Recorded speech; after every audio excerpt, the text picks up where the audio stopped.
Je vais maintenant inviter Bernard Morancy, professeur associé à l'Institut sur la retraite et l'épargne au HEC, de nous rejoindre. Bernard a été à l'emploi de Mercer de 1964 à 2007. J'ai dit 64, excuse-moi, 74, Bernard. Je suis vieux. Merci. Par la suite, Bernard a travaillé pendant 9 ans à la Caisse de dépôt et de placement du Québec, où il occupait plutôt le poste de premier vice-président, déposant en stratégie et chef des opérations. À ce titre, il chapeautait l'ensemble des relations entre la Caisse et ses déposants, incluant la mise en place de leur politique d'investissement. M. Morancy est aujourd'hui consultant, comme je le disais, et professeur associé au HEC, où il collabore à l'Institut sur la retraite et l'épargne. Il a servi en tant que membre du comité d'experts sur l'avenir du système de retraite québécois et a été associé de près aux changements législatifs qui ont suivi. Finalement, je me permets de remercier Bernard Morancy. Tu en es à ta 3e, 4e participation avec nous. C'est presque un membre de la grande famille FTQ. Et sur ça, je te remercie et je te cède la parole.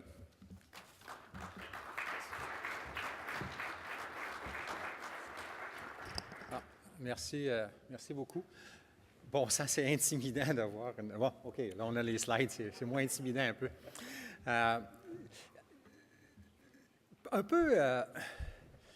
Je veux faire un petit commentaire, moi aussi, pour souhaiter prompt rétablissement à Marie-Josée. C'est elle qui m'a approché pour venir ici ce matin, puis elle a été très ouverte dès le départ. Elle a dit, je t'appelle pour que tu viennes nous parler, mais je dois tout de suite te prévenir que moi, je ne serai pas là pour la session. Alors, ça m'a donné un petit choc, et puis je suis content de savoir que ça se passe bien pour elle, puis je lui souhaite un prompt rétablissement. Un peu partout dans le monde, les gouvernements, les employeurs, les syndicats, les individus font face à une augmentation des coûts de leur régime de retraite. Et il y a 2 raisons pour ça. On la connaît bien. La première, c'est la baisse des taux d'intérêt, puis la deuxième, c'est l'augmentation de l'espérance de vie des gens.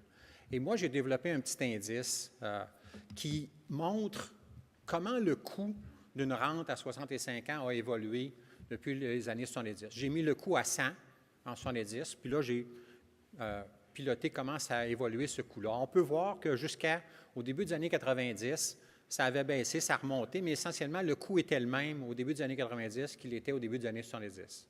Mais depuis ce temps-là, on est sur une courbe ascendante, ce qui fait qu'aujourd'hui, ça coûte à peu près le double pour se payer la même rente. Donc, si on veut une rente de 1 000 $ par mois, bien, si ça nous coûtait 100 $ ou X $ pour l'avoir en 1990, aujourd'hui, ça nous coûte 2X. Alors, c'est ce qui a amené les gouvernements un peu partout dans le monde à chercher des façons de réduire leurs coûts, mais surtout aussi de réduire leurs risques. Alors, ils voient ces coûts-là qui montent, puis ils disent, bon, bien là, il faut que je trouve une façon de réduire mes risques et de mes coûts. Puis la réponse que les gouvernements ont trouvée un peu partout dans le monde, c'est pas mal tout le temps la même. Au niveau des prestations, ils ont eu tendance à augmenter l'âge de la retraite sans augmenter la rente. Donc, au lieu d'avoir une rente à 65 ans, on l'a à 66 ans ou à 67 ans. Puis, dans les 35 pays de l'OCDE, il y en a plus que 20 qui ont changé l'âge de la retraite depuis une dizaine d'années. Alors, c'est vraiment un phénomène mondial. La deuxième chose, c'est que les gens ont voulu réduire leurs risques. Fait que qu'est-ce qu'ils ont fait? Bon, ils ont réduit ou ils ont abandonné leur régime à prestations déterminées, puis ils ont poussé tous les risques vers les individus en mettant des régimes à cotisation déterminée. Alors, les risques, ils sont pas disparus, ils sont juste passés des gouvernements et des employeurs vers les individus. Pourtant, nous autres, au Canada, on a fait 2 mouvements complètement inverses. Le premier, c'est qu'on a fait marche arrière. On se rappelle que le gouvernement Harper avait dit on va augmenter l'âge de la retraite, l'âge d'admissibilité pour la pension de vieillesse de 65 à 67. Puis le gouvernement Trudeau, une de ses premières choses qu'il a fait en 2016, c'est renverser ça puis maintenir l'âge de 65. Puis la deuxième chose qu'on a fait, c'est qu'on a amélioré, comme Serge le disait tantôt, le régime de pension du Canada et le régime de rente du Québec. Non seulement on les a améliorés, mais en plus, on a décidé de pleinement les capitaliser. Moi, je n'ai pas réussi à trouver un seul autre pays dans le monde qui, dans les derniers 10 ans, a amélioré ses rentes d'État et a décidé de pleinement les capitaliser. Alors, qu'est-ce qu'il y a de différent dans le Kool-Aid au Canada pour que nous, on fasse des mouvements comme ça qui sont tellement contraires à ce qui s'est fait un peu partout dans le monde. Le but de ma présentation, c'est, bon, je vais faire un bref historique, là, les principales caractéristiques des forces et des défis du système actuel. Je vais aller assez rapidement parce que vous êtes des spécialistes de ça, mais quand même, c'est bon de se faire un rappel de ça. Mais je vais surtout parler des perspectives et enjeux à moyen et à long terme pour notre système. Puis je vais prendre 3 angles. L'angle de la démographie, l'angle des rendements des caisses de retraite, puis l'angle du marché de l'emploi puis du travail. Mon objectif, c'est de soulever des questions. La présentation ne dure pas 1 heure, on a 1 heure ici. Mon objectif, c'est de soulever des questions, puis on pourra, durant la période d'échange, en parler. On prend un bref recul. Le système de retraite qu'on a aujourd'hui, il a été conçu dans les années 60, avec un des grands objectifs à l'époque, c'était de combattre la pauvreté chez les personnes âgées. Alors, on voit que c'était un énorme succès. La courbe que vous avez ici, c'est le taux de pauvreté chez les Canadiens âgés de 65 ans et plus. Donc, dans les années 60-70, 3 personnes sur 10, 30 des personnes âgées vivaient sous le seuil de la pauvreté. Au début des années 2010, on était rendu autour de 5-6 %. Donc, on peut dire que ça a été un succès. On a rencontré notre objectif. Un autre des prémices de notre système, c'est le partage des responsabilités entre le gouvernement, les employeurs, les individus. Et comment on fait ça? Bien, c'est la fameuse maison là, de Retraite Québec, avec un premier palier où on a des régimes universels qui sont financés à même les revenus de l'État. Donc, il n'y a pas de caisse de retraite en arrière de la pension de la vieillesse puis le supplément de revenu garanti. Le deuxième palier, c'est le régime de pension du Canada, le régime de rente du Québec. C'est un régime qui est obligatoire pour tous les travailleurs, incluant les travailleurs autonomes. Ce qui est une des grandes forces de ce système-là, contrairement à ce qui se passe dans bien d'autres pays où les travailleurs autonomes ne sont pas couverts par les régimes. C'est souvent des régimes d'industrie, donc ils sont laissés pour compte. Alors nous, on a un régime d'État qui couvre à la fois les employés, les travailleurs dans une organisation, mais aussi les travailleurs autonomes. Et ce régime-là, il est partiellement capitalisé. Ça veut dire qu'il y a de l'argent de côté. Et ce n'est pas n'importe quoi. Il y a à peu près 400 milliards de dollars en date de la fin de 2017, pour supporter le coût du régime de pension du Canada et du régime de rente du Québec. Alors ça permet qu'à peu près 30 des coûts, un petit peu plus que 30 des coûts de ces deux régimes-là est financé par les revenus de placement de ces 400 milliards-là, puis 70 est financé par les cotisations. Alors, ce n'est pas négligeable, c'est une des grandes forces du système. Le troisième palier, lui, c'est les régimes complémentaires. Donc, les RCR, régimes complémentaires de retraite, soit prestations déterminées ou cotisations déterminées, les RIR, les RVER, les CELI. Ce qu'ils ont en commun, ces régimes-là, c'est qu'ils sont tous volontaires. Il n'y a personne qui est obligé de mettre de l'argent de côté dans un de ces régimes-là. Pour que les gens le fassent, il y a toutes sortes d'incitatifs fiscaux qui font que les gens ont un gain fiscal à mettre de l'argent de côté, temporaire bien sûr, parce qu'à un moment donné, il faut la payer, l'impôt, là. Mais quand même, c'est la philosophie de base, donc, un régime universel à la base, un régime obligatoire pour les travailleurs et travailleurs autonomes au milieu, puis des régimes volontaires au-dessus. Alors ça, c'est un système qui fait l'envie de plusieurs pays. Moi, j'ai eu la chance, dans les derniers 18 mois, de contribuer à 3 groupes de travail, un sur le système hollandais, un sur le système chilien, et un sur le système au Danemark. Il faut savoir là, que la Hollande et le Danemark, quand vous regardez les études qui sont faites des systèmes de retraite un peu partout dans le monde, ils sont toujours numéro 1 et numéro 2, ces deux-là. Donc, c'est intéressant qu'ils voulaient quand même savoir qu'est-ce qui se passe au Canada. Alors, je trouvais ça intéressant que des gens qui sont très bien cotés, le système canadien est plutôt 6, 7, 8e, dépendant des classements, là, mais les gens qui sont 1 et 2 voulaient savoir. Puis pourquoi? Bien, ce qui fait l'envie, c'est le très faible taux de pauvreté chez les personnes âgées de 65 ans et plus. Je vous parlais là, du 5-6 % au début des années 2010. Ça, c'est moins que la moitié de l'ensemble des pays de l'OCDE. La moyenne pour l'ensemble des pays de l'OCDE de la pauvreté chez les personnes âgées, c'est entre 12 et 13 %. Nous, on était, au début des années 2010, à 5-6. Donc, c'est pas mal moins. La deuxième chose, c'est que nos systèmes, la pension de vieillesse, le supplément du revenu garanti, le régime des rentes du Québec, finalement, les coûts de ces systèmes-là sont très raisonnables pour l'ensemble de l'économie. Donc, oui, c'est des coûts importants, mais ce n'est pas des coûts qui sont un handicap à la croissance de l'économie. Absolument pas. La gouvernance de ces régimes-là est très solide et transparente. Donc, il y a des rapports, vous avez accès à la situation financière de ça. La gouvernance, d'un côté, Retraite Québec, puis la Caisse de dépôt, c'est très transparent. On peut savoir comment ils gèrent l'argent, qu'est-ce qu'ils font avec nos avoirs. C'est peu coûteux. La Caisse et Retraite Québec, quand on se passe dans une perspective globale, c'est très efficace comme gestion, puis c'est peu coûteux. Et un phénomène qui est assez unique, c'est qu'il y a une grande flexibilité au Canada sur le début de la rente. Donc, un Canadien ou un Québécois peut dire, bon, bien, moi, mon régime des rentes, je peux la prendre n'importe quand entre 60 et 70 ans. Bien sûr, le montant est ajusté. Plus on la prend tôt, moins est élevé. Plus on la prend tard, plus est élevé. Mais il y a quand même une flexibilité permise à travers le système pour le début de la rente de retraite. Et on n'est pas obligé d'arrêter de travailler pour la prendre. On peut demander notre rente du régime de la rente du Québec puis continuer de travailler. Ou on peut aussi ne pas la demander, en avoir un petit peu plus un peu plus tard. Donc, une flexibilité là-dedans. Ça aussi, c'est une force du système. Une autre force du système, parce que les personnes âgées, bien sûr, ont besoin de soins de santé, c'est que la grande majorité de ces soins de santé-là sont accessibles, sont de qualité et ils ne sont pas financés par les individus, ils sont financés en grande majorité par l'État. Bon, il y a la question des prescriptions, les médicaments, là, qui est à être étudiée d'un peu plus près, mais quand même, on a un système qui offre aux personnes âgées des bons soins de santé. Et finalement, les grands fonds de retraite canadiens, ces pools d'argent-là, ils sont en forte croissance, puis ils sont très bien gérés. Et bien sûr, j'ai été à la Caisse de dépôt, fait que je suis un peu biaisé, là. Mais il reste que dans le cas de la Caisse, non seulement l'argent est bien géré, mais en plus, la Caisse a dans sa mission de contribuer au développement économique. Donc, ces argents-là, ils servent aussi au développement économique du Québec.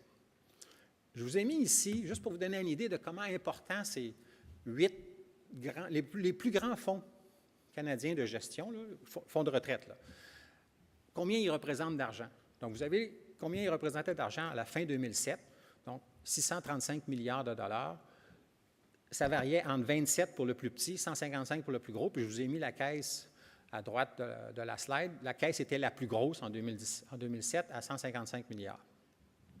Après ça, vous avez les rendements que ces caisses-là ont générés. En 2008, bien sûr, on se rappelle que 2008, ce n'était pas très, très bon.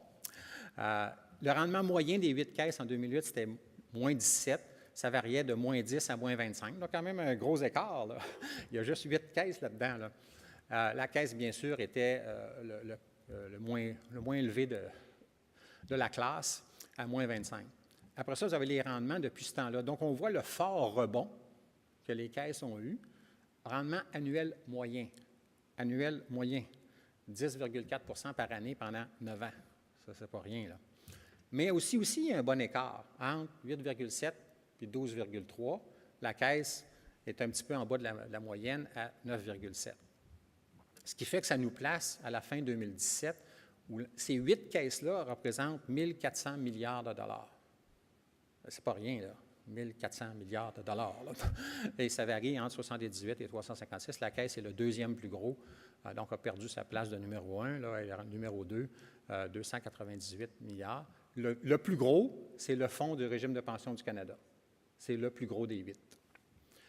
Le point ici étant, c'est une des forces du système. Cet argent-là, elle est considérable, elle est bien gérée et elle aide à financer le système de retraite. Ce que d'autres pays n'ont pas, parce qu'ils n'ont pas cette force-là.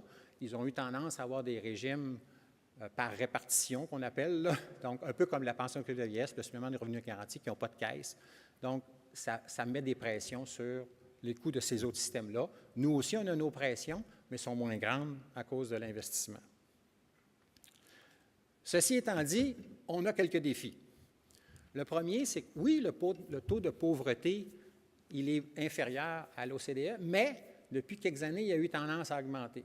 Je vous disais, il était autour de 5,6 au début des années 2010. Là, il est plus autour de 8,9.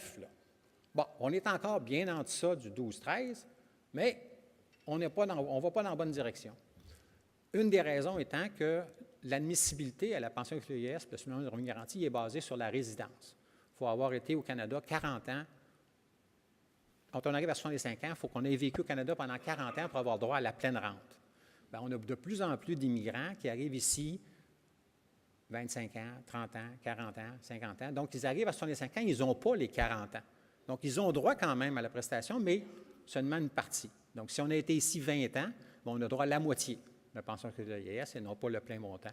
Alors ça contribue, ça et le vieillissement de la population contribuent à ce que le taux de pauvreté a légèrement augmenté depuis quelques années. Le deuxième grand défi, c'est l'énorme écart qu'il y a entre les régimes de retraite des travailleurs. Tantôt, Serge parlait des syndiqués versus non syndiqués. Moi, ce qui me frappe, c'est plus secteur public versus secteur privé. Secteur public, 80 des travailleurs ont accès à un régime de prestations déterminées, puis il y en a un autre 10 qui ont un régime de prestations définies. Donc, 90 des travailleurs dans le secteur public ont un régime collectif. 80 du temps, c'est un régime de prestations déterminées, 10 du temps, c'est un régime de prestations définies. Dans le secteur privé, c'est moins de 10 des travailleurs qui ont droit à une prestation déterminée, et il y en a un autre 13 qui ont un régime à prestation définie. Donc, 10 plus 13, 23 Wow! Ça veut dire qu'il y a 77 des gens dans le secteur privé qui n'ont aucun régime collectif d'épargne retraite. C'est énorme comme écart entre les deux. Et c'est en partie parce qu'il y a eu une diminution importante du nombre et de la qualité des régimes de retraite dans le secteur privé, avec ce transfert massif de responsabilités vers les individus qui nous crée des défis au niveau de l'épargne. Ces gens-là doivent décider combien d'argent je vais mettre de côté. Il faut qu'ils gèrent tous les risques financiers qui sont associés avec ça, comment je l'investis cet argent-là. Et il faut aussi qu'ils gèrent le risque de longévité, qui est le risque de survivre à ces épargnes. Donc, quand tu arrives à la retraite, tu as un gros pool d'argent. Comment tu le gères, comment tu le décaisses de façon à pouvoir en avoir suffisamment pour toute ta vie. Alors, c'est ça qui a amené les gouvernements à améliorer notre régime de pension du Canada et le régime de rente du Québec à compter du 1er janvier de cette année, avec un régime supplémentaire qui s'ajoute au régime de base. Alors, il va être mis en place de façon très graduelle d'ici 2065. C'est important de savoir qu'il est administré par les mêmes personnes, Retraite Québec et la Caisse, mais qui est administré complètement séparément du régime actuel. Pourquoi? Parce qu'il est pleinement capitalisé, alors que le régime actuel, il n'est que partiellement capitalisé, avec le même financement 50-50. Il est aussi important de se rappeler que ce régime-là, c'est une prestation déterminée, mais ce n'est pas une prestation déterminée pure. Ça se peut que les cotisations et ou les prestations soient ajustées si jamais les coûts de ce régime supplémentaire-là sont différents de ceux qui ont été projetés. Donc, l'actuaire a fait des estimations de coûts, il a dit que ça devrait coûter à peu près 2 puis 8 etc. Je vous fais grâce des détails, là. Mais le point est qu'il y a un mécanisme prévu. Si jamais les coûts sont différents, on doit l'ajuster. On ne peut pas juste dire « Ah, on va attendre, ça va se régler tout seul. » Ce n'est pas comme ça que ça marche. Et parce qu'il est capitalisé pleinement, la réserve du régime supplémentaire va croître de façon très, très, très rapide. On le voit ici. Je vous ai mis la réserve du régime de base, donc le régime de rente du Québec tel qu'on le connaît. En 2017, était à peu près 64 milliards. Donc, des 300 milliards ou à peu près que la Caisse gère, il y en avait 64 qui étaient pour le régime de rente du Québec. On voit l'évolution de cette caisse-là. 103 en 2030, 162 en 2040, 232 milliards en 2050. Mais regardez le régime supplémentaire, il est à zéro, hein? Il n'existait pas en 2017. Déjà en 2030, on va avoir 50 milliards de dollars là-dedans. Puis en 2040, on va en avoir à peu près autant dans le régime supplémentaire, en 2040, que dans le régime de base. Le régime de base, il existe depuis 1966, là. Puis on va avoir autant d'argent dans le régime supplémentaire qu'on va avoir dans le régime de base. Alors, c'est vraiment une croissance importante des actifs qui vont être gérés sous la supervision de Retraite Québec par la Caisse. Et ça pose toutes sortes de questions sur la gouvernance autour de ça, la concentration de l'épargne des Québécois. Donc, il y a des enjeux de la gestion de risque. Il il y a des enjeux importants. Retraite Québec prend ça à cœur, le conseil d'administration s'en occupe bien, mais c'est quelque chose qu'il faut suivre de près. Un autre aspect qui, malheureusement, est passé un petit peu inaperçu, c'est l'impact à moyen et à long terme du fait que le supplément du revenu garanti et la pension de retraite de vieillesse ne sont indexés qu'au taux d'inflation et non pas au taux d'augmentation des salaires. Donc, ce que je vous ai mis ici, c'est la somme de la rente de la PSV, du SRG et de la Régie des rentes du Québec en pourcentage du salaire des gens à 65 ans. La première ligne, c'est aujourd'hui. Donc, quelqu'un qui gagne le maximum des gains admissibles et qui n'a aucun autre revenu de retraite. Tout ce qu'il y a, c'est sa PSV, son SRG et son régime de rente du Québec. La rente totale qu'il reçoit est à peu près 41 du MGA. Le MGA, c'est 55 000 ou à peu près, là, comme vous savez. Donc, il reçoit 41 de ça. S'il y a la moitié du MGA, donc il gagne à peu près 28 000, il reçoit 71 de ça. Puis s'il y a 150 du MGA, il reçoit 27 Ça, c'est aujourd'hui. Ces mêmes pourcentages-là, en 2065, quand le nouveau régime va venir en place, si on n'avait fait aucun changement, si on n'avait pas créé le régime supplémentaire, ces pourcentages-là auraient diminué, comme vous le voyez ici. Le 71, 48, le 41 devient 32, le 27 devient 22. La seule raison pourquoi ça arrive, c'est parce que les salaires sont présumés augmenter à 1 de plus que l'inflation. By the way, c'est des chiffres de Retraite Québec. Là. Ça, ce n'est pas mes chiffres à moi. Là. Ça, c'est les chiffres de Retraite Québec. Là. Et c'est leur hypothèse. Leur hypothèse, c'est que les salaires vont augmenter en moyenne à 1 de plus que l'inflation. Donc, l'arrivée du régime supplémentaire va compenser ça, mais pour la personne qui est au maximum des gains admissibles, il fait ça comme ça, mais il revient au même point. Là. Hein? Donc, c'est un point important. C'est une fichue de bonne affaire qu'on a fait, là. Mais c'est important de voir que ça n'aura pas un impact important pour les Québécois de la classe moyenne. Là.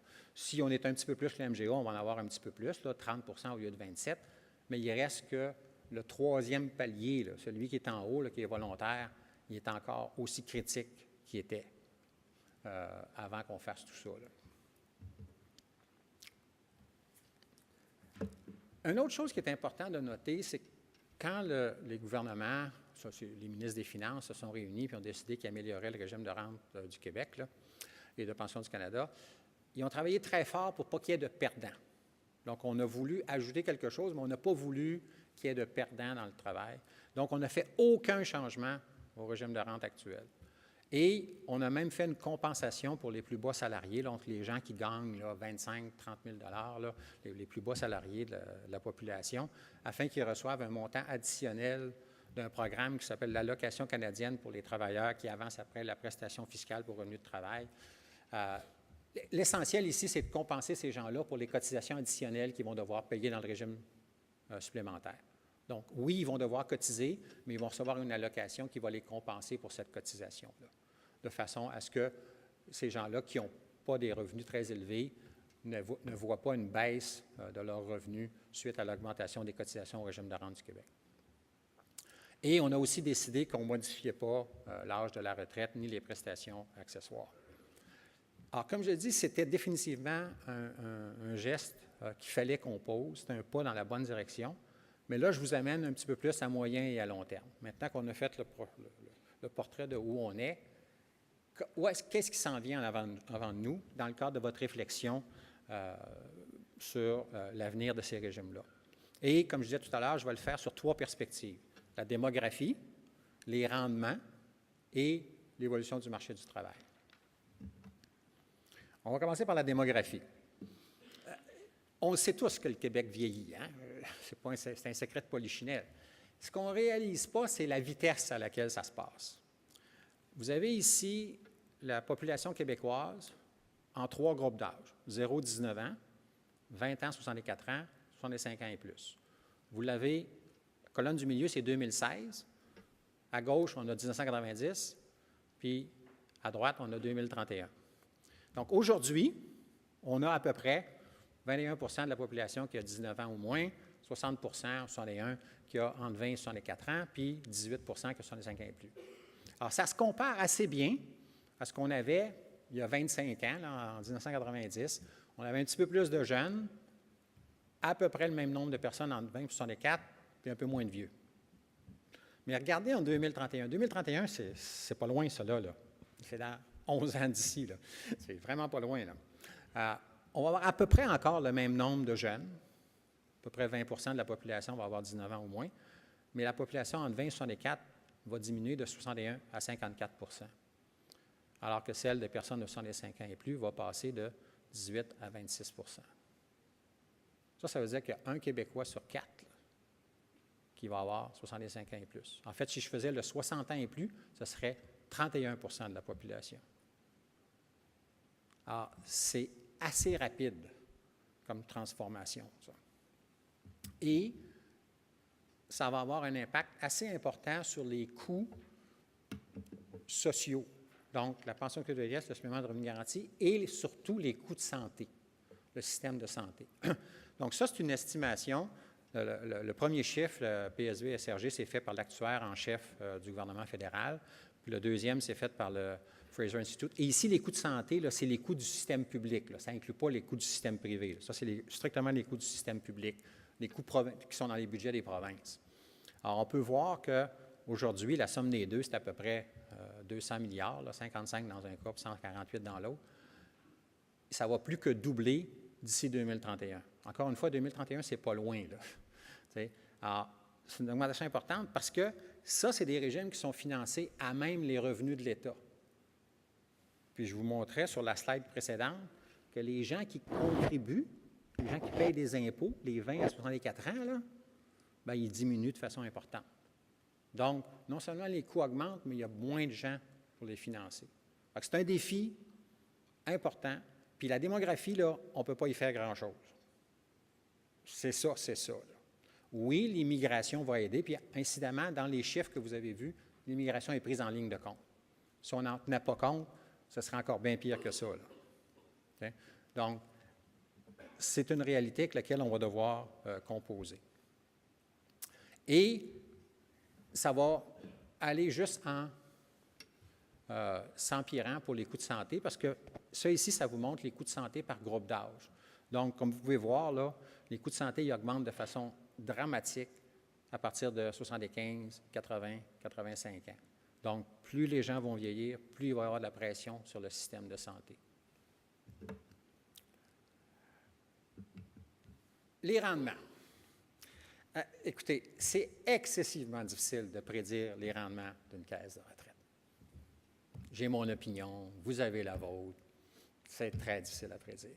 Mais ce qui est étonnant, puis je peux vous dire, j'ai lu des dizaines de documents quand j'étais à la Caisse et depuis ce temps-là, parce que c'est un sujet qui m'intéresse énormément. Mais la très, très, très grande majorité, en fait, je n'ai pas trouvé un seul expert qui ne pense pas que les rendements des 20 prochaines années ne seront pas moindres que ceux des 30 dernières, et de façon importante. Pourquoi? En grande partie parce que les rendements des caisses de retraite des 30 dernières années, là, si on prend du recul et on regarde l'ensemble des ils ont été exceptionnels. Pourquoi?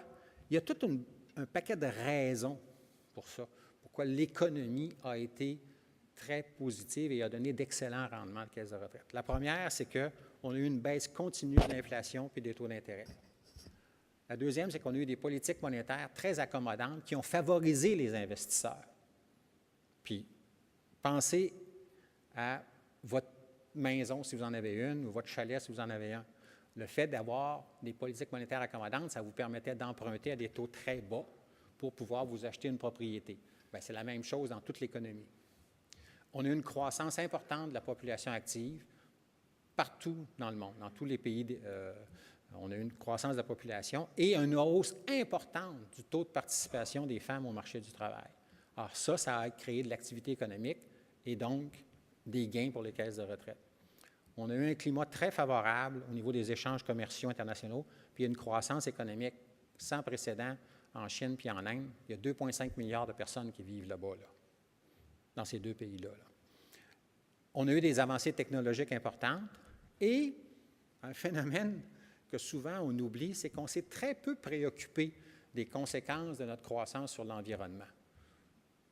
Il y a 25 ans, 30 ans, 15 ans, là, est-ce qu'on changeait nos plans de développement à cause de l'économie? Pas vraiment. Quand on regarde pour les 20 prochaines années, puis on regarde chacun de ces éléments-là, là, on voit un changement important, sauf peut-être pour les avancées technologiques. Je pense que les avancées technologiques vont continuer d'amener de la croissance économique, vont continuer d'amener de nouveaux produits, une baisse des coûts. Donc ça va continuer. Mais tous les autres éléments, là, quand on les regarde, on peut voir des défis importants. Et dans toutes les études que j'ai regardées, j'en ai choisi une qui, je pense, illustre bien la différence entre les 30 dernières années et les 20 prochaines. Vous m'excuserez les temps en anglais, là, parce que je l'ai sorti d'une étude de McKinsey, mais regardez les bâtonnets au bas de la page. Vous avez les rendements des actions américaines, des actions européennes, des obligations américaines et des obligations européennes. La barre en bleu foncé, c'est le rendement annuel des 30 dernières années. L'autre barre à côté, c'est une estimation des 20 prochaines selon 2 scénarios de croissance économique. Faible croissance, croissance moyenne.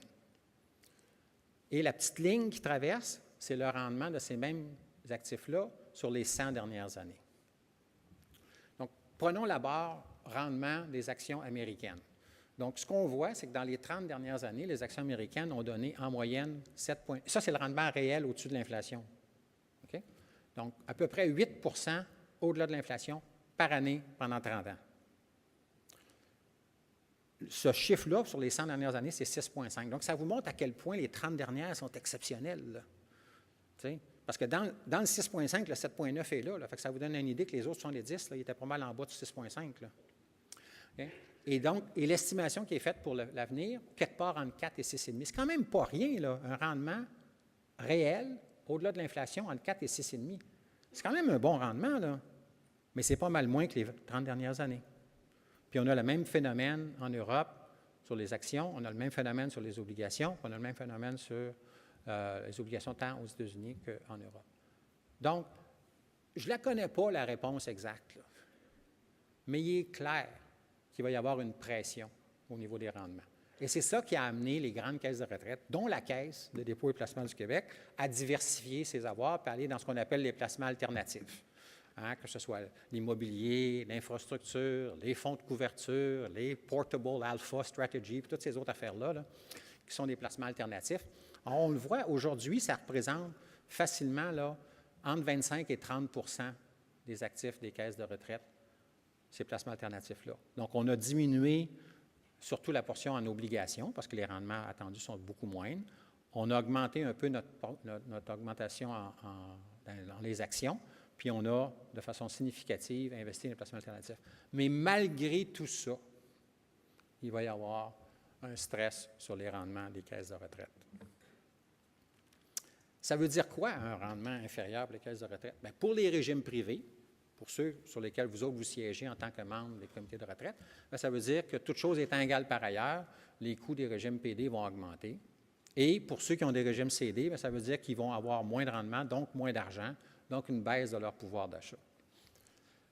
Pour une caisse de retraite, puis on pourra en parler dans la période d'échange, ça veut dire, OK, je fais quoi, moi, là?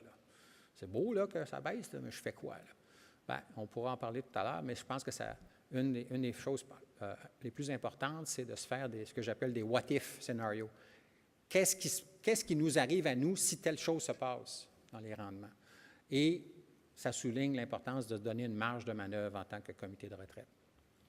Pour le régime des rentes du Québec, qui, comme je vous le disais, est partiellement capitalisé pour le régime actuel, puis pleinement capitalisé pour le régime supplémentaire, si effectivement les rendements diminuent, bien, ça va mettre une pression sur le taux de cotisation du régime actuel, le 10,8, à moyen terme. Ce n'est pas pour les 3, 4, 5 prochaines années, là.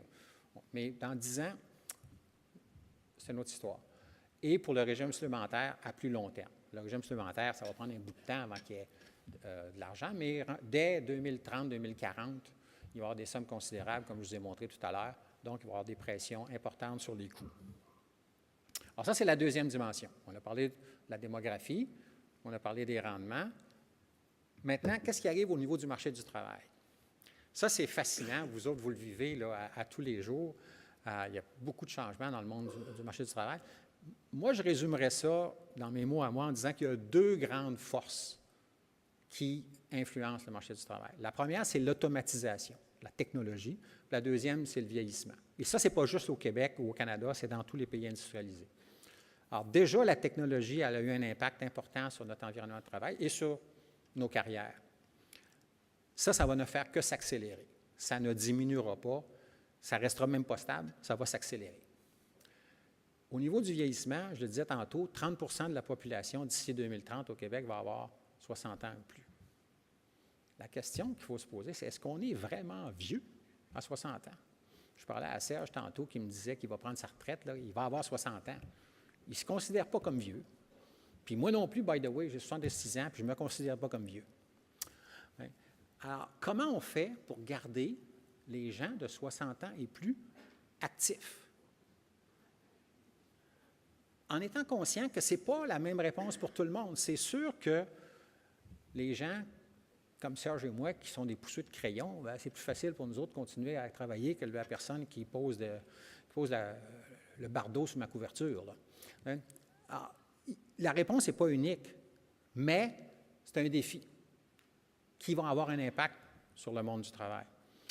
La deuxième chose qu'on oublie souvent, c'est que derrière le vieillissement de la population, il y a un autre phénomène qui est la passation du pouvoir des baby boomers vers les milléniaux. C'est eux qui vont occuper les postes de direction en 2030. Puis leur façon de diriger, elle va être différente de celle de leurs parents et de leurs grands-parents. Puis ici, pour illustrer ça, je vous ai mis la population du Québec en 2016. Au lieu de vous la mettre par âge, je vous l'ai mis par génération. Puis cette même population-là, en 2036, donc 20 ans plus tard. Donc aujourd'hui, les baby boomers,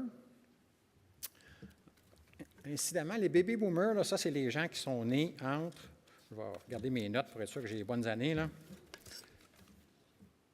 1946 puis 1965. Juste lever la main, là. C'est entre 1946 et 1965. Qui c'est qui est né en 1946 et 1965? Ouais, il y en a pas mal ici, là. Hein? Bon, les milléniaux, ça, c'est ceux qui sont nés entre 1980 et 2000. Il y en a combien dans la salle? Il y en a quelques-uns. Bien, regardez-la bien, là, parce que c'est eux autres qui vont décider de l'avenir du régime de retraite. C'est eux autres. Parce qu'en 2030-2035, quand on va vivre les pressions dont je vous parlais tantôt, là, c'est eux autres qui vont occuper les postes de direction au niveau politique, au niveau syndical, au niveau des employeurs. Alors, c'est eux qui vont devoir vivre avec ces décisions-là. Comment patients ils vont être avec les augmentations de coûts si nous autres, on ne fait pas tout de suite des gestes pour les aider? Comment patients ils vont être? Là? Je ne pense pas qu'ils vont être très patients, moi. OK? Donc, c'est vraiment important de comprendre ce qui se passe, puis qui va devoir transiger avec ces enjeux-là quand ils vont se présenter. Alors, je pense que quand on regarde le marché du travail, on ne peut pas faire autrement que de conclure que la tendance vers le travail autonome, le travail contractuel, les carrières multiples, ça va se maintenir. Je pense que les clés du succès, de comment on s'adapte à tout ça, j'en ai identifié 3. La première, c'est la capacité des gens à s'adapter aux nouvelles technologies et à un environnement de travail changeant. Le changement, ce n'est pas facile, mais il va falloir qu'on apprenne à vivre avec un rythme de changement de plus en plus important dans notre marché du travail. La deuxième, c'est la capacité des employeurs et des syndicats à revoir leurs politiques et leurs pratiques afin d'avoir plus de programmes de formation, mais aussi plus de flexibilité pour les gens. Et ça va nous prendre un système de sécurité sociale qui va être capable d'aider les gens qui sont les laissés pour compte, les gens qui ne seront pas capables de suivre l'évolution. Donc, il faut que la sécurité sociale soit réfléchie de façon à pouvoir prendre bien soin de ces gens-là. Mais la question pour ce colloque-ci, c'est si tout ça, ça arrive, comment est-ce que les gens vont envisager la retraite? Comment ils vont voir ça? Bien, moi, je pense que il y en a certains, puis peut-être même plusieurs, peut-être même une majorité de gens qui voudront avoir une transition entre le travail à temps plein et la retraite à temps plein. Ils ne voudront pas, ce n'est pas une frontière qu'on traverse, ça, là. C'est une zone qu'on traverse. Puis les gens vont vouloir la traverser à leur rythme. Il y a des gens qui vont vouloir le faire rapidement, pour toutes sortes de raisons. Mais il y en a plusieurs qui vont vouloir le faire tranquillement sur un nombre d'années. Est-ce qu'on va être capable de les accommoder dans le marché du travail? Est-ce qu'on va devoir redéfinir cette notion même-là de retraite qui a été inventée dans les années 60, 70, 80 par les baby boomers? Je ne sais pas, moi, si les milléniaux vont voir la notion de retraite de la même façon que nous, on l'a vu. Alors, je termine avec quelques défis actuels et futurs pour les divers paliers du système. Donc, si on commence avec le premier palier, puis j'ai élargi un petit peu le premier palier ici pour dire, ce n'est pas juste la question de la pension de vieillesse, le supplément du revenu garanti, c'est aussi la question des soins de santé. Alors, ces régimes-là, ils sont solides, là, ils ne sont pas à veille de se briser. Ce n'est pas ça du tout le message que j'aimerais vous transmettre. Mais, étant donné ce que je vous ai mentionné au niveau de la démographie, au niveau des coûts de santé, pendant combien de temps on va pouvoir vivre avec les systèmes tels qu'on les a aujourd'hui? Est-ce qu'il serait possible d'envisager pourquoi est-ce qu'il faudrait que l'âge d'admissibilité à la pension de vieillesse et le supplément de revenu garanti soit le même? Pourquoi on ne pourrait pas maintenir le supplément de revenu garanti, puis peut-être même le payer avant 65 ans pour les gens qui en ont vraiment besoin, puis reculer un petit peu celui pour la pension de sécurité de la vieillesse? Parce que ça a vraiment besoin d'être attaché ensemble, ces deux affaires-là. Les soins de longue durée. Moi, mes parents, mon père est décédé il y a exactement 6 semaines, là, au début de février, mais ils ont tous les deux fêté leur 90e anniversaire de naissance l'année passée. Jusqu'à 88 ans, là, ils ont une vue exceptionnelle. Pleine santé, chez eux, tata. Les 2 dernières années, là, ça n'a pas été aussi facile pour mon père. Comment on livre les soins de santé de longue durée pour les personnes de 85 ans et plus? C'est quelque chose sur lequel il faut réfléchir.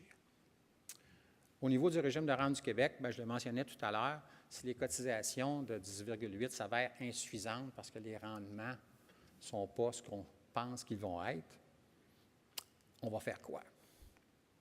Et dans le régime supplémentaire, on a prévu les mêmes clauses de paiement de rente que dans le régime actuel. C'est un régime qui vient à maturité en 2065.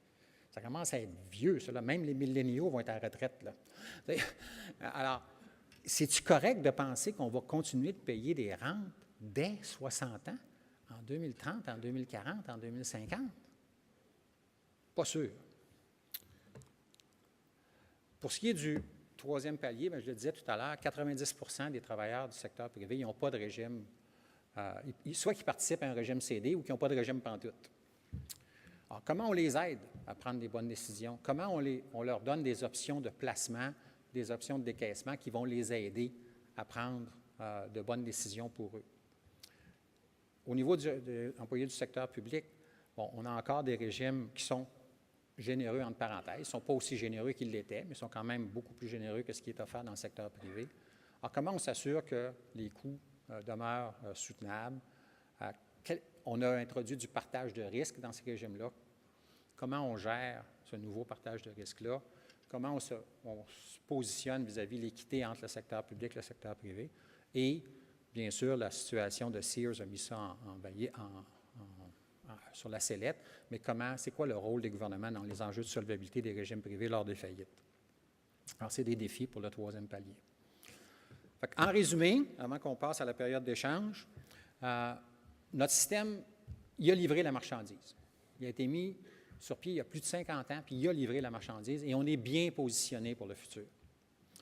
L'amélioration du régime de pension du Canada, le régime de rente du Québec, c'était nécessaire, mais on a des défis de mise en œuvre. Comme je disais, à cause de l'effritement de la pension de vieillesse, de revenu garanti, et aussi parce que ça prend 40 ans à venir en place, ça va avoir un impact minime sur les gens qui vont prendre leur retraite d'ici 2045. Alors, il faut être conscient, là, oui, ça aide, mais ce n'est pas un impact majeur. Il y a cet enjeu-là que c'est possible que les prestations et les cotisations soient ajuster si les coûts s'avèrent être différents. Et il y a les enjeux sur la taille de la réserve là, au niveau des politiques de placement et tout.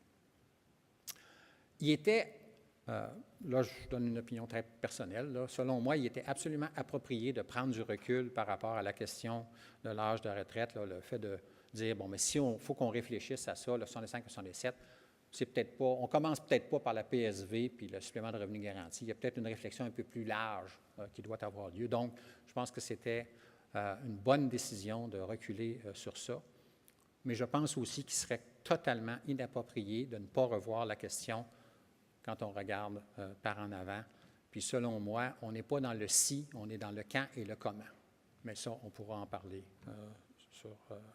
plus tard.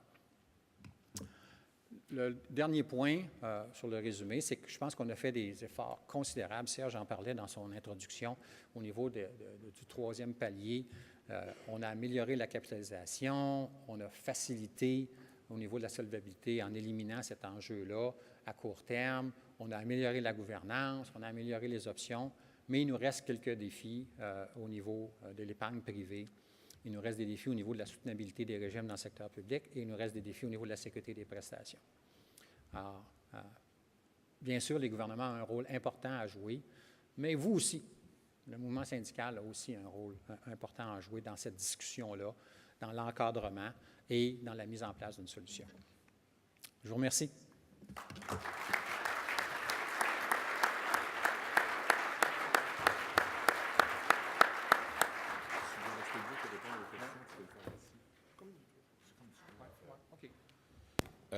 Un, deux. Est-ce que vous m'entendez? Oui. J'attire votre attention sur le fait qu'il y a 3 micros sur le plancher. Micro 1 qui est à notre droite, à nous, devant. Micro 2 qui est juste ici. Et micro 3 derrière. On a déjà quelqu'un au micro numéro 2. Oui, bonjour. Guy Deblois du SCFP. Moi, c'est un commentaire parce que j'ai vu d'autres présentations là, dans le genre de celle que vous venez de nous donner. Puis je trouve qu'on focus beaucoup sur 2030, là, qui va être le moment le plus crucial où la balance là, des gens âgés va être la plus importante. Mais ça va diminuer après. C'est pas une situation qui va être constante dans le temps. Puis je trouve qu'on ne fait pas de projection au-delà du pire moment.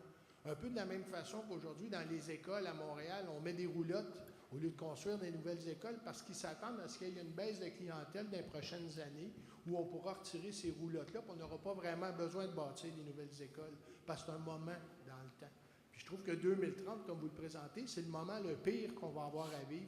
C'est sûr que la maturité des régimes à ce moment-là, elle va devenir importante puis sensible, mais après ça, il devrait y avoir une amélioration. Puis il me semble que si on focus à plus long terme, bien, les choses radicales qu'on aura à faire si la situation de 2031 perdurait, ça sera peut-être juste un moment à passer, puis on n'aura peut-être pas besoin de faire des grands changements dans les régimes parce que c'est un coût, un moment à passer, mais après ça, ça va s'alléger. Il me semble qu'on ne va pas assez loin dans le temps là, par rapport à la démographie. OK. Bien, vous avez en partie raison, mais en partie tort. Là où vous avez raison, c'est que c'est vrai que le coût de pension sécurité de la vieillesse, justement du revenu garanti, en pourcentage du produit intérieur brut, là, si on devient technique un peu, là, aujourd'hui, le 55 milliards dont je parlais est à peu près 2,6 du PIB, puis le 109 milliards de 2031 est à peu près 3,2 du PIB. Ça reste autour de 3,2 pendant à peu près 10 ans. Puis en 2040-2045, ça rebaisse à peu près à 2,7-2,8 C'est quand même plus qu'aujourd'hui, mais c'est quand même pas dramatique. Mais pour tout le reste, vous avez tort. Quand je disais que 26 de la population en 2031 va avoir 65 ans et plus, en 2045, c'est 29 de la population. Donc, ce n'est pas vrai au niveau du vieillissement de la population que 2031 est un pic. Pas du tout. Comme je vous dis, ça monte au Québec, là, à peu près 29 de la population qui a 65 ans et plus. Il me semble que c'est 2040 ou 2045. J'oublie l'année précise, là, mais ça continue d'augmenter. L'autre chose, c'est les coûts de santé. Oui, PSV puis supplément de revenu garanti, ça se stabilise, puis après ça rebaisse un peu, mais ce n'est pas le cas du tout des coûts de santé. En dollars et en pourcentage du PIB. Ils continuent d'augmenter de façon drastique jusqu'en 2045-2050. Donc, votre argument est en partie vrai pour une chose, mais c'est plus en 2050 que ça se stabilise puis ça rebaisse, pas en 2030. Donc, on en a pour une couple de décennies là, à devoir adresser ces questions-là. Est-ce qu'on a d'autres questions, réactions, commentaires? Je vous invite à vous rendre au micro. Bon, moi, Bernard, je vais y aller. En fait, je comprends les défis auxquels le mouvement syndical a à faire face, puis je trouvais ça intéressant, en fait, de le voir à 3 niveaux différents. Et tu as abordé, entre autres, là, la notion des milléniaux et de la relève dans nos milieux, dans nos instances syndicales. De façon plus globale, ce que moi je vois, c'est les rendements, en fait. Ouais. Ce que tu sembles nous dire, c'est que les belles années sont assez derrière nous en termes de rendement. Et comme fiduciaire, comme membre de nos comités de retraite, en fait, on se positionne comment et on fait quoi quand on sait que les rendements dorés qu'on a connus dans les dernières années, on ne les reconnaîtra jamais? OK. 2 points là-dessus, Stéphane. Un, je ne dis pas que les rendements vont être misérables, là, OK? On va quand même, selon moi, puisque je suis capable de voir dans la littérature, il va y avoir quand même des rendements positifs. On va avoir quand même des rendements au-delà de l'inflation dans les marchés boursiers, quelque part entre 4 et 6 % par année au-delà de l'inflation, c'est pas rien. Mais c'est beaucoup moins que ce qu'on a eu depuis 30 ans. Je pense que c'est ça le message que je veux vous passer. C'est qu'on ne s'en va pas vers une situation, on ne va pas dans les années 30, là, on ne s'en va pas dans une situation où les marchés vont perdre de l'argent année après année après année. Mais je pense qu'on n'aura pas les super rendements qu'on a eus depuis 30 ans. Qu'est-ce qu'on fait? Souvent, quand on est sur un comité de retraite, etc., on se préoccupe beaucoup de la possibilité d'avoir une crise financière. Là. Une autre année 2008, différent bien sûr, là, mais une autre année 2008. D'une perspective d'une caisse de retraite, c'est pas ça qui est vraiment dangereux. Parce que oui, ça arrive, des crises financières, il va sans doute y en avoir d'autres. Et d'une perspective d'une caisse de retraite, ma préoccupation est beaucoup plus sur une baisse soutenue des rendements pendant 10, 15, 20 ans. Une crise financière, il faut être capable de passer à travers. Donc, sur un comité de retraite, il faut se poser la question, c'est pas vraiment important de dire c'est quoi la probabilité qu'il y ait une crise financière. Ce qui est important, c'est s'il y en a une, comment ça nous affecte? Et est-ce qu'on a les marges de manœuvre nécessaires pour passer à travers? Si oui, on va être capable de saisir l'opportunité. Quand on regarde les grandes caisses de retraite canadiennes, la majorité d'entre elles, 2008, a été une opportunité pour elles. Parce qu'elles avaient des marges de manœuvre, puis elles ont pu saisir certaines opportunités, faire des investissements. Pourquoi les rendements de la Caisse de 2009 à 2017 ont été moindres que la moyenne? C'est parce que la Caisse était dans une situation où elle était mal préparée et donc elle n'a pas pu saisir ces opportunités-là, ce qui fait que, oui, ça rebondit, mais ça n'a pas rebondi autant que d'autres caisses ont vu. Ce n'est plus le cas maintenant. Michael, je ne sais pas combien de fois il a dit, l'important pour nous, c'est de se positionner de façon à ce que s'il y a une crise, on puisse, un, passer à travers, puis deux, saisir les opportunités qu'elle présente. Je pense que la Caisse est beaucoup mieux préparée. Puis c'est ça qu'il faut que vous fassiez au niveau de vos caisses. C'est-à-dire, s'il y en a une, comment ça va nous affecter? Et est-ce qu'on va avoir la marge de manœuvre pour saisir les opportunités? La deuxième chose qu'une caisse de retraite doit réfléchir, c'est au niveau, maintenant, il y a un plus grand partage de risques.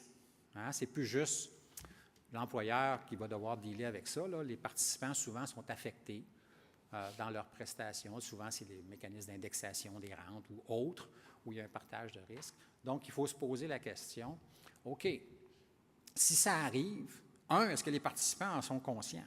On a beau leur avoir écrit ça dans le relevé annuel, là, ils comprennent-tu là, que ça se pourrait que les prestations soient affectées selon les rendements de la Caisse? Là? Puis, est-ce qu'on veut se donner une petite marge de façon à ce qu'on soit capable de prévenir les gens? Là? Donc, ça arrive. puis on peut prévenir les gens. Bon, regardez, si ça continue comme ça, dans 1 an, dans 2 ans, dans 3 ans, on va devoir affecter les choses. Donc, il y a une réflexion à faire au niveau du partage de risques. Je sais que vous avez un peu de réflexion là-dessus tout à l'heure, là, sur la gouvernance et tout. Donc, il y a, à mon avis, une opportunité là pour les membres de comité de retraite de réfléchir à la gestion des risques, puis le rôle fiduciaire et tout. Merci. Micro numéro 3. Bonjour, mon nom est Diane Gaëtier pour le SCFP 687.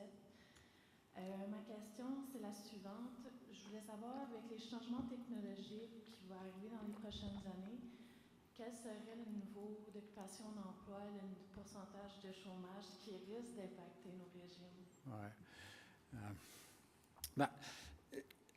Je ne le connais pas, la réponse au niveau. Puis moi, j'aurais tendance à l'approcher, encore une fois, avec un what-if scénario, en disant, bon, si ces changements-là ont un impact où 10 de ma main-d'œuvre est remplacée par de la technologie, qu'est-ce qui arrive à la situation de mon régime de retraite? J'aurais tendance à l'approcher plus comme ça, plutôt que d'essayer de prévoir quel va être le pourcentage. Je pense que l'impact ici, au niveau du système de retraite, là où ça me préoccupe, moi, c'est plus au niveau du financement du régime de rente du Québec.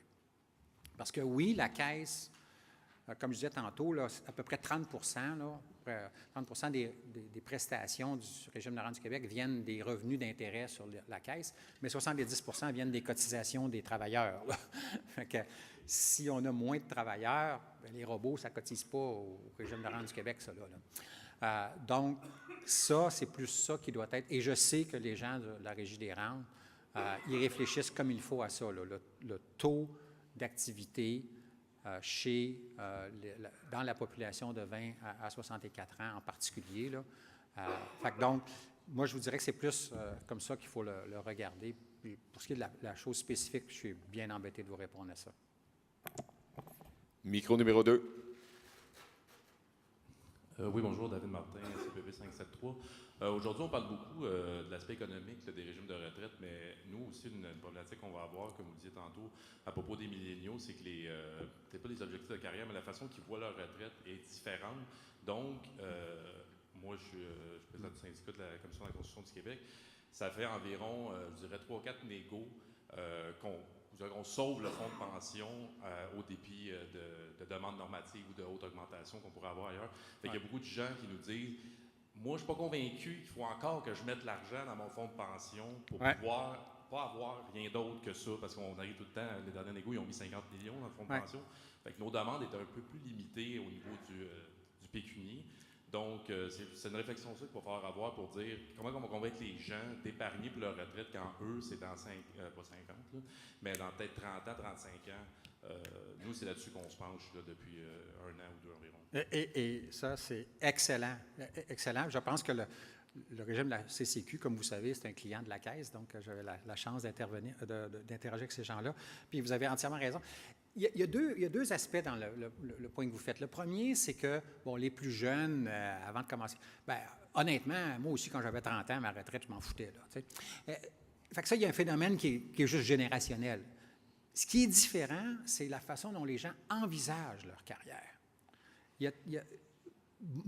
Dans mon temps, peut-être dans le vôtre aussi, vous êtes plus jeune que moi, là, bien sûr, mais on envisageait nos carrières comme étant, oui, ça se peut que je change d'employeur, mais ma direction est établie. Moi, j'étais un actuaire de formation, puis j'ai choisi de travailler dans le monde de la retraite, puis c'est ce que je voyais, puis c'est ce que j'ai fait toute ma vie, même si j'ai travaillé dans divers aspects du système. Les plus jeunes, c'est pas comme ça qu'ils voient leur affaire. Ils voient plus, bon, OK, moi, je vais faire ça pendant 10 ans.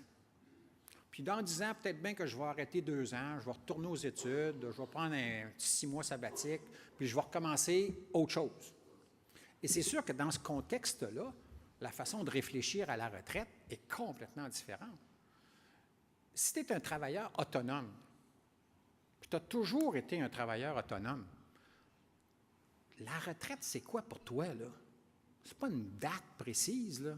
C'est pas le 1er janvier 2042, là. C'est pas comme ça que tu réfléchis à ta retraite. Tu réfléchis complètement différemment. Et moi, je pense que et puis c'est une des choses qu'on essaie de faire à l'Institut de la retraite et de l'épargne. Ça s'appelle retraite et épargne.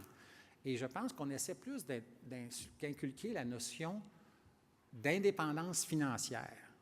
Donc, d'épargner pour acquérir une indépendance financière plutôt que d'épargner pour la retraite. Parce que l'indépendance financière, ça te permet de faire toutes sortes de choses. Ça te permet de retourner aux études. Ça te permet de partir une business. Ça te permet de faire toutes sortes de choses. Puis je pense que ça a plus de chances de succès auprès des plus jeunes. Donc, qu'est-ce qu'il faut faire pour ça? Bien, il faut mettre plus de flexibilité dans le système. Comme les règles présentement, là, où on épargne dans des RIR, puis là, on est pris avec des affaires, des comptes de retraite immobilisés, puis c'est un autre temps. Il faut qu'on se débarrasse de ces affaires-là. Il faut qu'on mette beaucoup plus de flexibilité. Puis les gens, ils vont être corrects pour épargner s'ils voient qu'ils peuvent utiliser cet argent-là pour diverses choses. Ils ne sont pas obligés d'attendre à 61 ans. Là. OK? Fait que moi, je pense qu'il y a une réflexion à faire là-dedans. Puis c'est une bonne chose que... c'est le témoignage que vous en faites, c'est que c'est une réalité que vous vivez là, dans vos assemblées. Quand vous dites, OK, on va négocier le régime de retraite, bien, les gens disent, « une minute, là, pas sûr que c'est ça qui est ma priorité, moi. » Je pense que c'est une réflexion qui est saine. C'est pour ça que je pense qu'il faut qu'on réfléchisse à la notion même de la retraite puis comment ça se découle dans notre système. Merci. Je me vois déjà jouer le rôle de l'animateur pas fin, puis je vous dis qu'on prend les 2 dernières interventions avant de passer à la pause. Micro numéro 3. Yves Guérette, Unifor 299. Moi, je pense aux petits salariés.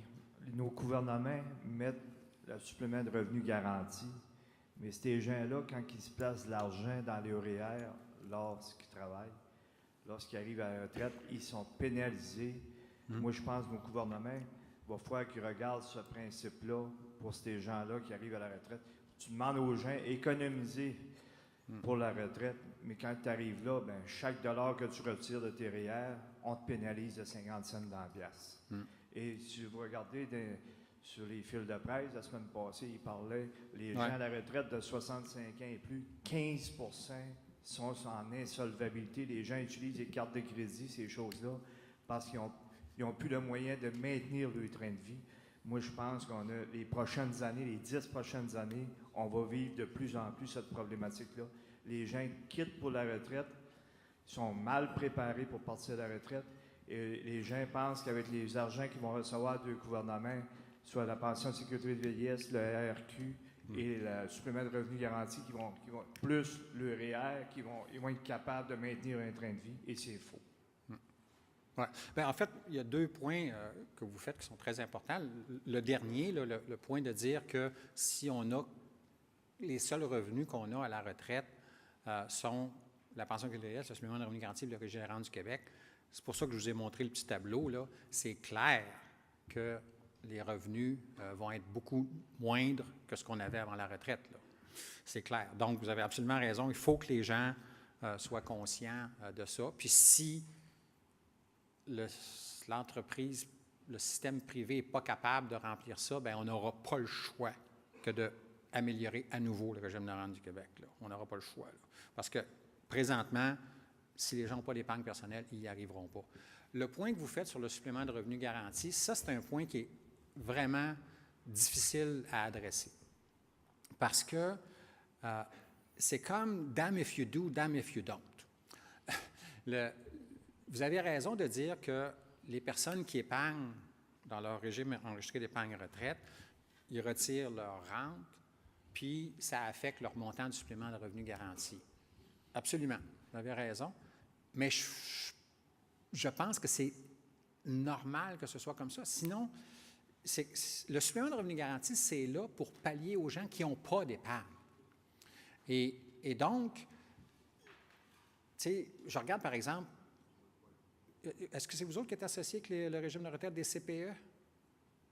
Non? OK. Bon, ou même le régime par financement salarial. Tu sais, vous encouragez les gens à épargner, puis c'est la bonne chose à faire. Il faut que les gens épargnent.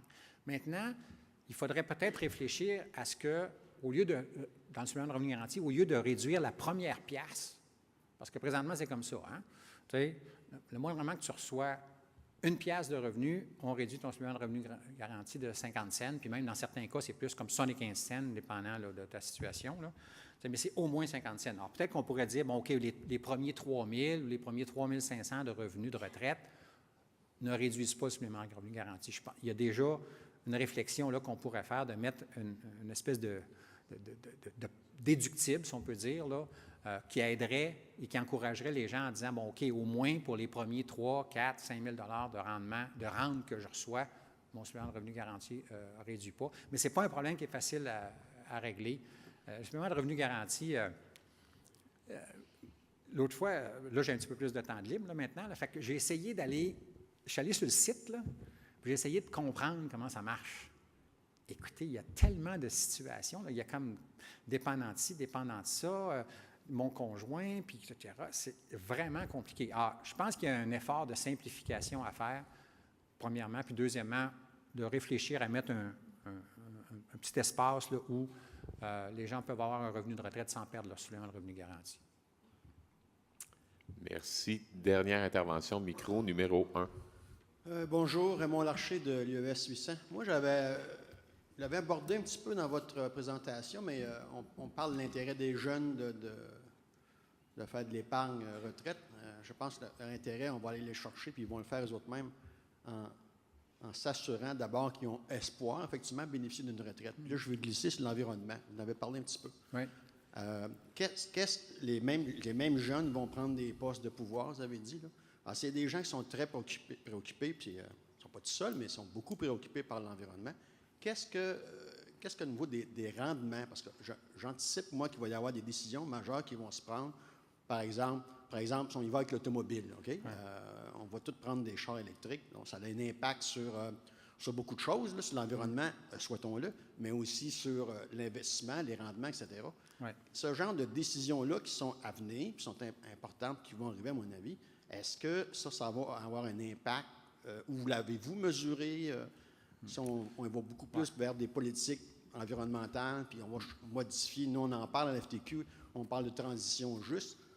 Transition juste, ça va aussi inclure quelqu'un qui va, par exemple, occuper un travail qui était polluant, puis on dirige vers un autre travail qui est plus vert, ou on va penser à sa retraite aussi, qu'il faudra qu'elle suive. Là. Mais tout ça, la discussion, le discours environnemental, est-ce que vous pouvez nous en parler un peu? Bien, je vais en parler de deux façons.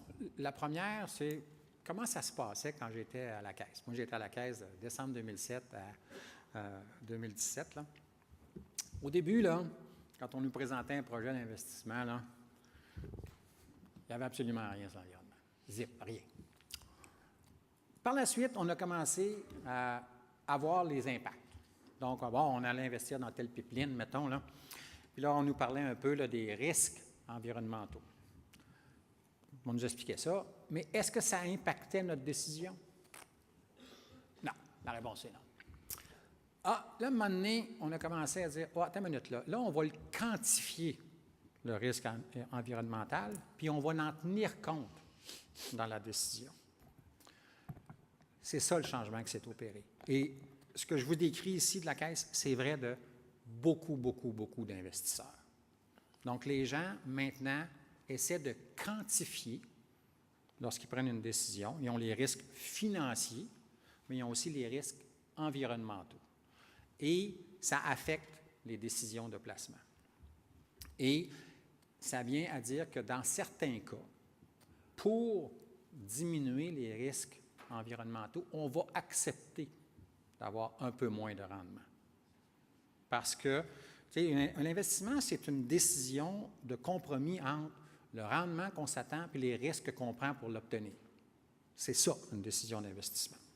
Et il ne faut pas se raconter d'histoire, là. Quand on veut du rendement, il faut prendre du risque. Il n'y a pas de moyen d'éliminer les risques et de garder le rendement, là. Donc, il y a eu un changement important dans la gestion des caisses, et pas juste des caisses de retraite, mais la gestion des marchés financiers. Il y a encore beaucoup de chemin à faire, là. Hein, on n'est pas rendu au bout de la ligne, là, mais il y a un changement important qui a été pris et ça modifie le processus décisionnel. Le deuxième point, c'est que quand ça fait ça, ce que je vous ai dit, c'est que ça fait qu'on accepte un petit peu moins de rendement. Parce qu'auparavant, on se préoccupait peu de ces choses-là.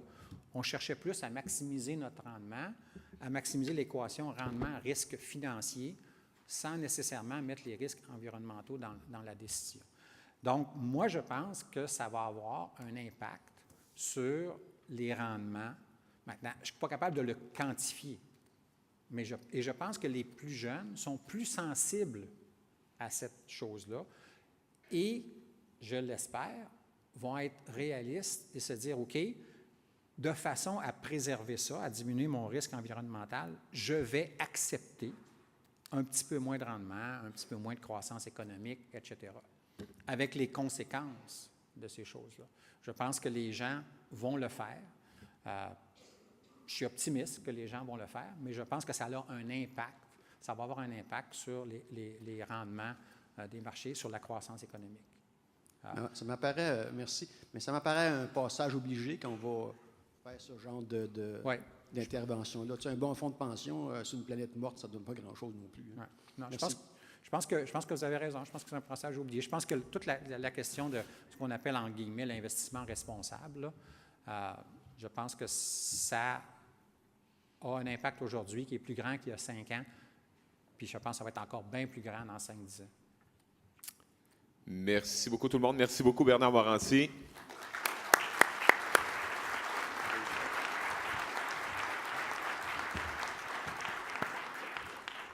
Annonce rapide, en fait, pause de 15 minutes qui débute dans les prochaines secondes. On vous demande de revenir à 10h50. La présentation que Bernard vient de vous faire, elle vous sera distribuée. On l'a en format papier. On vous la distribuera probablement durant la pause ou d'ici l'heure du midi.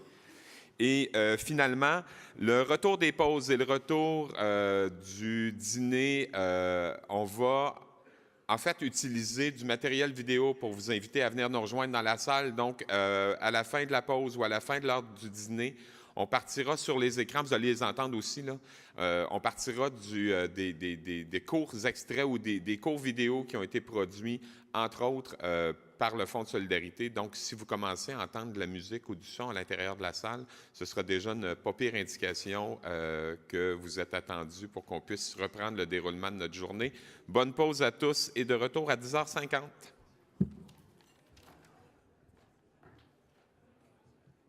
Monsieur Bernard. J'espère que ça a répondu à vos... Ça a très bien répondu à nos questions. Ah, merci. c'est gentil. OK. Très gentil. Toi, tu t'en vas, tu prends la route.